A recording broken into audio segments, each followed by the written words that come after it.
Yo, it's been 8 long years of streaming, and after so long, I have no idea what's left. Where does one go after hitting the majestic Ocho, the penultimate Ba, and the friendly Wheat? I might as well shoot for the stars and reach out to Chuck Norris to see if he wants to take part in this whole thing. He's familiar with 8-sided things and loves fighting ninjas. So while I'm on hold with his management company, here's the Stream and Review 2024. On the Twitch side of things, I managed to keep my money in my wallet for the second year in a row. At some point, I'm going to commission another round of emotes, especially animated emotes, so someday that expense will occur. And here's how Twitch looked in graphs. Those of you keeping tabs might notice a pretty significant upswing in channel views for July lasting to the end of the year. 2024 was the most successful year I've ever had from a viewership perspective. I had 7.6 average viewers across the entire year, which is up from 4.0 in 2023. This is the largest increase I've ever had, even if you include the gap between 2027's 1.8 and 2023's 4.0. On the followers end of things, it was a bumpy ride. I've been noticing that a non-significant amount of follows I've received have later had their accounts deleted, so something weird is going on there. Aside from that, I believe the game choice to be the biggest factor here, combined with the drop-off after the game has been finished. People will follow for a specific game and then unfollow once the game is beaten. Based on games played, I'd guess most of those unfollows were from Shining Force 1 and Final Fantasy X. For game stats, we're starting off with genres, and we can already see a large bump in viewership stats. Despite playing a low amount of games, every genre really excelled, which is a common theme for this year in general. RPGs were actually overtaken in viewership, even if it was just one game, while view percent numbers are massively increased. In 2023, the highest was 50% for action RPGs, and this time around, effectively every category meets or exceeds that number. Platforms are up next, and PC game dominance continues. However, joining the ranks for the first time are PlayStation 5 games, and it's a strong showing. The likely contributor to the decrease in viewership would be Final Fantasy VII Rebirth, which was played within a few days of the release and had second lowest viewership numbers. The weekday stats are going to fly by since, as per usual, it's only here for curiosity's sake. That said, the drop-off in Saturday and Sunday streams is pretty big. Seems like I did a pretty good job staying on my Monday through Friday schedule. Stream length will follow that up and reinforce the large bump in everything. Overall, the differences and gaps between short and long streams has made less of a difference this year. One could extrapolate here that I've managed to build a core viewership that is around for the start or shortly after starting the stream and is sticking with it to the very end. Very cool to see. For game releases, modern games are surprisingly the ones to lag behind, and retro continues to show dominance. In general, it's always been my assumption that new games perform the best when played after release, such as 2 months or so, which I think might have some validity based on the recent release numbers. In this case though, all numbers are up, so who knows? Transitioning to the top days per stream, I recommend pausing. Lots of heavyweights here, such as Trails Through Daybreak 1 getting 79% view percent, or Final Fantasy VII Rebirth sweeping the stream duration section. And to wrap everything up, here's the top 5 games for the year. Final Fantasy X grabs itself multiple top 5 slots while view percent shakes up the hierarchy. Wandering Sword shows up in multiple areas as well, which is cool to see. That was a 79-hour game with a lot of dialogue that I had to read out loud, in a setting that I think people wouldn't gravitate as much.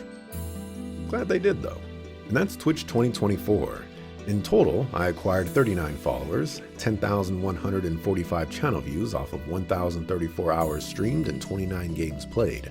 My average playtime was 33 hours, 18 minutes, and my average time to complete a game was 8.7 days. And a huge shout out to my subscribers who continued to support me. I made $322.70 from that year of streaming. Thanks a ton for your generosity. For the Let's Play channel on YouTube, here's the graphs for the year and where the fun begins. While the Twitch side saw a ton of growth in viewership numbers, YouTube's viewership is dropping immensely.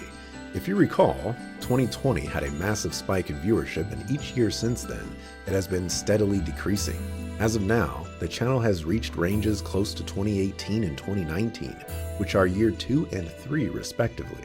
In other words, I'm sorta kinda back to where I started after the spike, which means I somehow squandered my big break and was never able to keep that audience. Isn't that fascinating? Sometimes the algorithm works in your favor and you just can't do anything to capitalize on it. Or in my case, chose not to do anything different. I am very interested to see if these numbers continue to decline, because that would be super interesting as well. The juxtaposition of Twitch showing signs of life and YouTube showing signs of death is just neat from an analytics perspective, when it's all been the other way around. Moving on to the top 5 game stats, I have good news. I figured out how to collect the data I need without each new game adding to the time investment. Huzzah for data!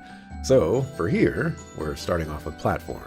The big surprise here is the PlayStation 4, which manages to be on watch time, total views, and view duration with 29 games played. The Super Nintendo also showing up on the list is a surprise in of itself. For run types, I think we see a lot of what we've seen before, so not a ton has changed. Then again, second plus playthrough managing to get the top slot in view duration is outside the norm. On the genre side, RPG collects second place for view duration, while watch time and total views just has a minor shuffling of the order. Somehow, Dragon Quest Builders 2 continues to hold it down for sandbox RPGs out there, and even Endless Cylinder getting some shine for survival. For release types, we actually get to see the stack mixed up a bit. New games find themselves being quite competitive, while old games never leave the top 2. With VOD length, 30-minute videos finally get knocked down to second position across the board. That said, the total views for 30-minute videos is pretty high, all things considered, but the percent viewed doesn't bring much impact to those views. Wrapping up the top 5 are top games. In the world where every metric is down by a lot, somehow the Trails games make their resurgence. Fujion 3 showing up 2 years in a row is fantastic to see, but also the view duration numbers. Despite the year being what it was, Trails of Cold Steel 1 saw the highest watch time and view duration, which means the people watching it kept watching, for the majority of it. Not sure we've seen that lineup before. For the hobby side, here's the graphs for the year. This go around, I decided to release what I had for the Encounter Report, and it's definitely got some traction. The bad news is I'm basically out of Encounter Report videos, but I'm working on more. Which brings us to the status of Pantheon, which is still not out. So before you go crazy, I've got 25 videos done and they are fully ready for release. Except that they aren't. As of right now, the flow of the video is intro, talking behind game footage, and then slotting the game. After finishing 25 videos, I've decided that this format isn't how I want to approach the series anymore. Instead, I would like to slot the game during the intro, talk behind game footage, and then show the ranking of all the games so far.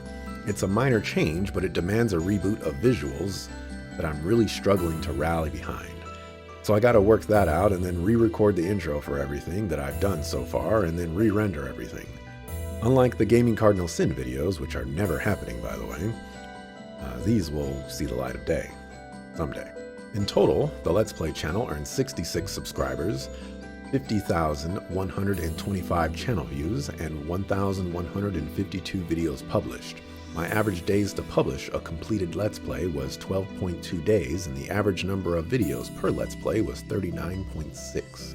For the hobby channel, it earned 6 subscribers, 434 channel views, and 13 uploads.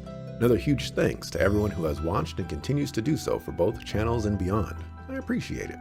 And that's the close on 2024. Thank you to everyone who continues to contribute to the great data.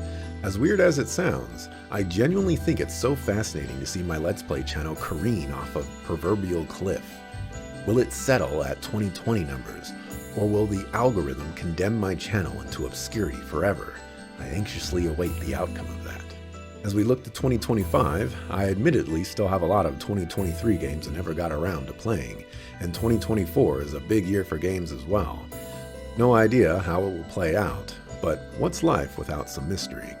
On the hobby end, I've been working on some hip-hop beats and musically adjacent music. So expect Radio Axelrod to release sometime this year with some certified bangers.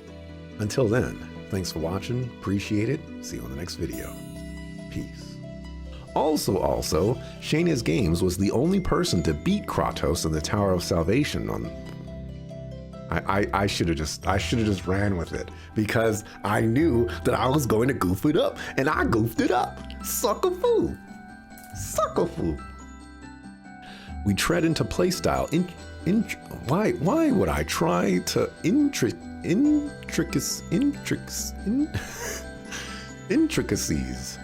We tread into playstyle intricacies. There's no way I'm gonna get that. which usually translates to 48 games. Sucky fool. Sucky fool.